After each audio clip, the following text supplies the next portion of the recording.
All right, so now we've just observed how the bivariate distributions over a discrete type, how they worked. Next thing we wanted to do is we take a look at bivariate over continuous. So our pictures are not going to be little boxes like this that talk about the probabilities over discrete values, but our pictures will look something like this. They'll be three-dimensional curves. And the same properties that we had for the discrete we're going to want to have for the continuous. In other words, we would like these f of x, y's to be greater than or equal to 0. We'd like the double integral over the f of x, y's, dx, dy to be equal to 1. And of course, we'll define the probabilities in any section of here to be the integral over that section, and they all will add up by the property, the subdivision property of integrals, so that the sum of disjoint events will be the sum of the union of those events. So this is not a difficult push to go forward. And so what do we expect with this? Well, what we expect is that the calculations, in some sense, should be easier.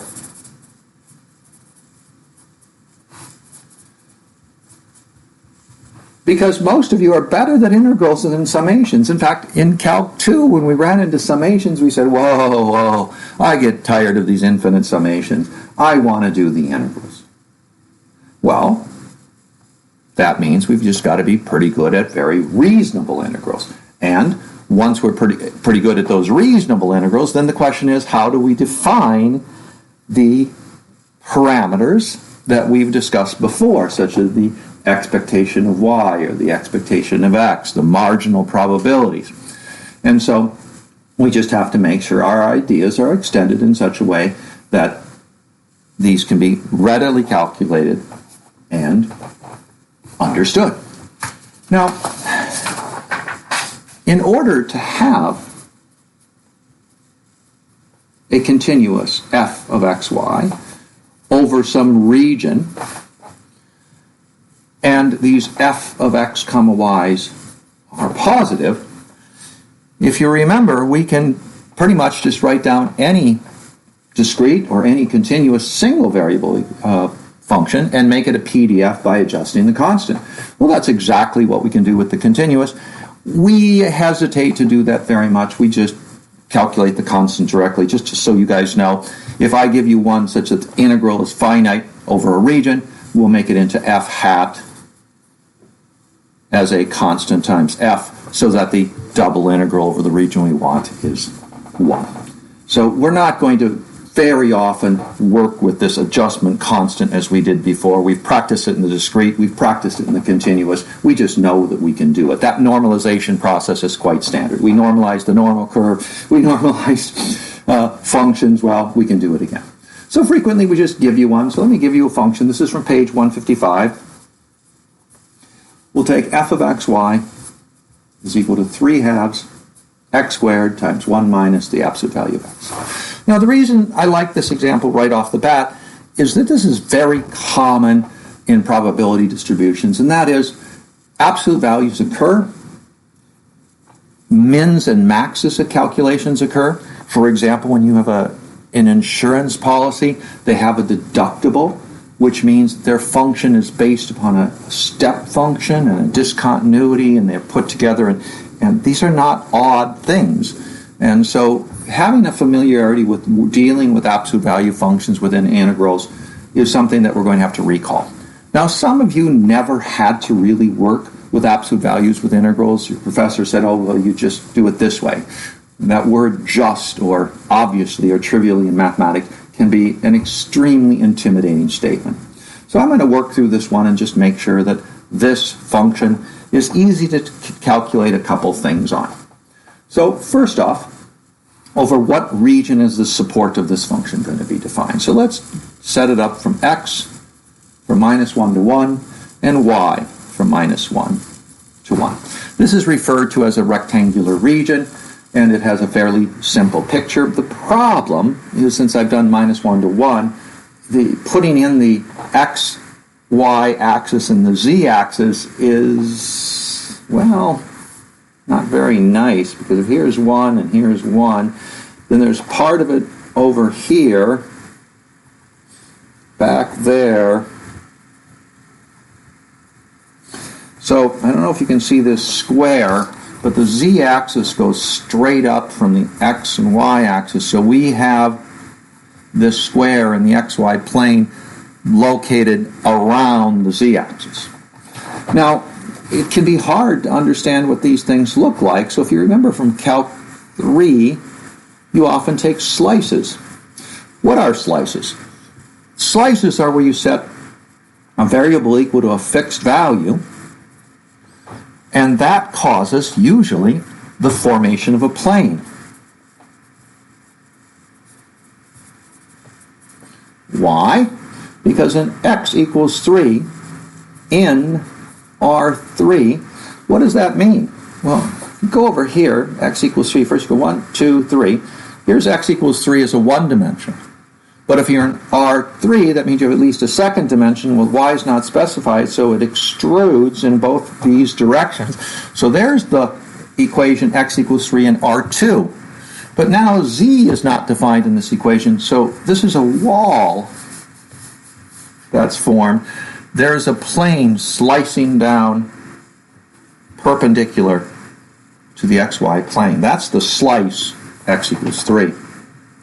Slices y equals a constant come down this way, and z equals a constant are the horizontal ones. Now, the x equals a constant and the y equals a constant, those are slices that hit the plane, and that means that you have a vertical ability to look at your function. Now, do you guys remember what the horizontal slices of a three-dimensional figure are called? What are these called? Anyone recall? Well, here we go. They are the level curves of your function. And those are kind of like the topological ones. So frequently, you may have seen pictures that look like this, which are the level curves of some figure. That's created by slices. And in fact, these were really important to you because they helped you do directional derivatives, paths of greatest descent, paths of least descent, etc. So let's see how we can use these slices to graph this puppy. So I'm going to just look in the first quadrant here, and I'm going to take this function f of xy, which is 3/2 x squared 1 minus the absolute value of y, and we have from -1 x to 1, from -1 y to 1. And the first slice I'm going to do is a slice that hits the edges of these and the x equals 0, y equals 0. So I have some beginnings of seeing what this thing looks like. So the first slice I'm going to do is x equals 1. So with x equals 1, that's a plane right over here. And with x equals 1, when I plug that in, I get 3/2 1 minus the absolute value of y. Huh. What is that? Well, lo and behold, we know that when y is 1, this is 0. When y is 0, it's 1, 3/2. And so this is that very well-known inverted shape like this, and this height right here, 3/2, and there's 0. Where is it this in this picture? Well, here's the point 1, 1, which it must be 0. When we get to x equals, y equals 0, it's up to 3/2. So I'm seeing, and in the back one can assume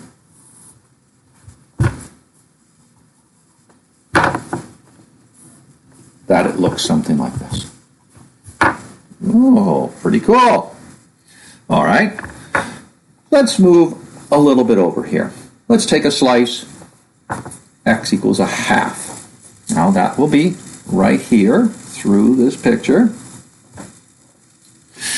Let's see what this looks like now.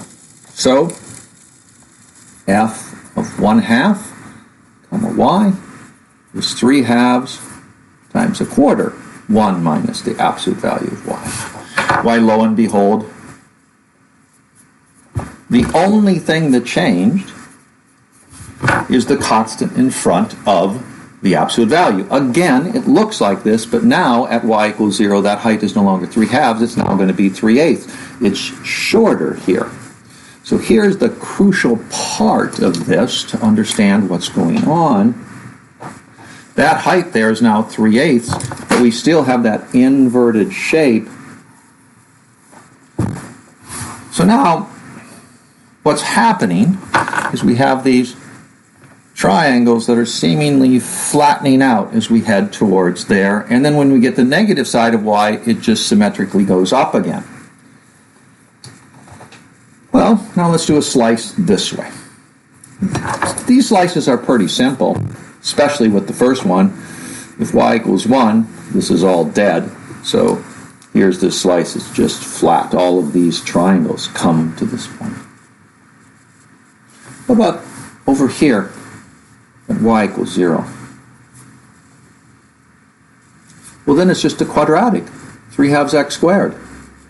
So over here at y equals 0, these tips of these triangles are following a quadratic. And now we expect the same thing over here. We have, some people might call a lazy tent, sagging tent, but there's a good picture of it. So now we have a good idea of what this thing looks like. I think many of you need to have access to a three-dimensional grapher so you're able to see these things. These are really important to be able to visualize if you technically want to be easily able to integrate things and make certain arguments. However, just because you can see them doesn't mean you're going to be able to do the calculation. So now I have this hanging tent, which touches the ground at 0, 0 and comes back up. Now let's do some calculations on this tent. So first off, given this f of xy equals 3/2 x squared, 1 minus the absolute value of y, minus 1 to x to 1, minus 1 to y to 1, it shouldn't be hard to do certain calculations. So let's do a calculation over a very specific region. Let's define a region in the xy plane and do a calculation over that region. So a pretty easy region, what might be this one. Let's just do it. Pick a region R where 0 is less than x is less than 1 and 0 is less than y is less than 1 over this region. Now, that doesn't seem like a terrible hard integral to set up. Let's do the double integral over xy in our region over 3/2 x squared, 1 minus the absolute value of x, dx dy or dy dx, your choice. Now, what's nice about this choice is I've chosen y to be positive. When y is positive, the absolute value of y is y. So that means this integral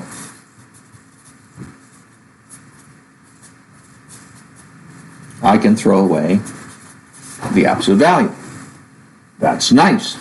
What happens if we had done it over x equals 0 to 1 but y negative? What happens if we had set this integral up over this region? Well, if we had been doing it over this region, this calculation would have said, what's the absolute value of negative y's? Why? The difference would have been, this would have read 1 minus y, because that's how you take the absolute value of negative values. You introduce a minus to make them positive. So you have to understand the function of the absolute value. The absolute value of y is y when y is positive. The absolute value of y is minus y when y is negative. So you just have to identify how it occurs in what region. So let's continue with this. How do we set up these double integrals? So now we're doing the double integral over xy in our region of 3 halves x squared 1 minus y dx dy, and our region 0 less than x less than 1, 0 less than y less than 1. Now, in order to set that up, we have to put in our limits. Since dx is on the inside, I'm now going to say the x varies from 0 to 1, 3 halves x squared 1 minus y dx. Now, since the y is fixed over this, it can pop out.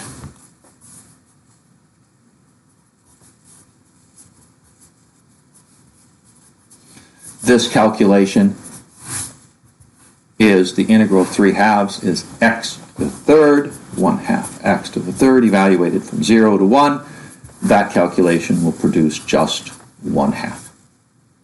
Now, outside of it is still 1 minus y dy. And now we need to say, well, y varies from 0 to 1.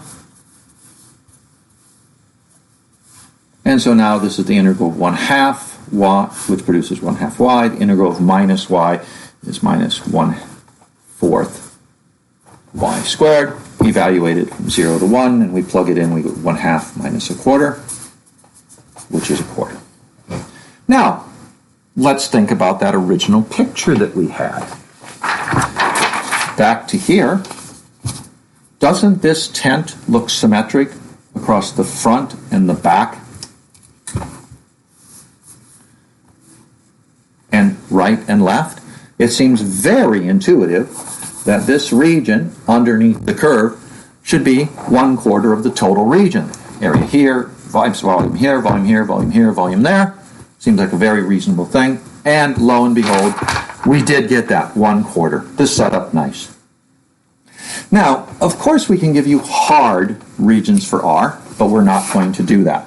We're going to, in general, keep you to very, very specific rectangular regions. Now, let's do a calculation on what it means to have mu of x, mu of y within these PDFs. So f of xy is equal to 3 halves x squared 1 minus the absolute value of y.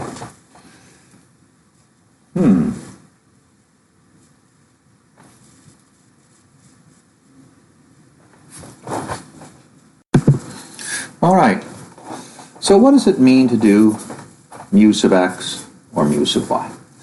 Well, first off, mu sub x is going to be the integral over f of x if we extend it for the definition that we did in discrete, or we can view it as the double integral over x times f of xy over all of the x's and all of the y's. Your choice of how to do it. Let's do this calculation. So first off, I'm going to calculate the marginal probability f sub x. This will begin the integral over all of the y's of 3 halves x squared 1 minus the absolute value of y dy. Now I'm going to split that into two pieces. This will be the integral from minus 1 to 0 of 3 halves x squared 1 minus. Now on y, going from minus 1 to 0, y is negative, so I'm going to replace this on this region with minus y dy. And from the integral from 0 to 1, it'll be 3 halves x squared 1 minus y dy. So now I'm going to do two integrals. Now, since x is not varying in this one, I can pull it out. I get 3 halves x squared, the integral from minus 1 to 0 of 1 plus y dy, which would be 3 halves x squared y plus y squared over 2 from minus 1 to 0. And what is that going to be equal to? Well, first off, there will be a 3 halves x squared in front. It's like a constant. Plug in 0, we get 0. Plug in minus 1, we get minus 1. 0 minus minus 1 is 1. Plug in 0, we get 0. Plug in minus 1, we get a half. 0 minus a half. Lo and behold, we get we get 3/4 x squared. And that 3/4 x squared is on, came about from this part of the integral. But now we have to repeat this over here. Now what's going to happen over here? Well, what's going to happen over there is we pull out the 3/2 x squared, and we do the integral, and we get y minus y squared, and then we evaluate it from 0 to 1. When we plug in 1, we get 1 minus a half, which is a half. When we plug in 0, we get 0. We get a half. We get another one of these. So now we have 2 of these, and so this will be 3/2 x squared. That's this probability. So now, let's do the expectation of x, the integral over our x's of x, 3/2 x squared dx. Well, this will be the integral from -1 to 1 of 3/2 x cubed dx. But the integral of x cubed is x to the 4th over 4th, so we'll get 3/8 x to the 4th, evaluated from -1 to 1, which will be 3/8. Plug in -1, 3/8. We get 0. That's kind of crazy. Let's go back to that picture and see what that makes sense. Lo and behold, here's that picture. This thing is symmetric in both directions. Probability is high in the backside, probability is high in the front side, probability is low in the middle, but they seem to completely balance out. It seems across the line x equals 0, it's balancing. This doesn't seem to be a surprise. Now, we can also do the expectation over y the same way. Now, there's no harm in realizing that this calculation was the integral of f of x, y, x, where you can put y first or x second. You can do it either way that you like. So those integrals can be set up. I like doing them so that you're actually doing this calculation. That's the way I just did it, but it doesn't have to be done that way. You can integrate f of x, y, and do the x's first and then do the y's. It makes no difference. I like to address it in the marginal probability way in the standard fashion. Now, this means that we can do variances. We can do the expectation of x minus mu of x squared. And that just makes the integrals, quote, harder in the fact that what's being put on the inside is, instead of an x, it's going to be an x squared. They get a little bit more difficult. All right. On pages 156 to page 157, you will find where they calculate a c for a function so that the function has a very nice value. In general, I'm not very interested in those types of problems, but you might want to take a look at them. They're going to end up in one of the sections on homework.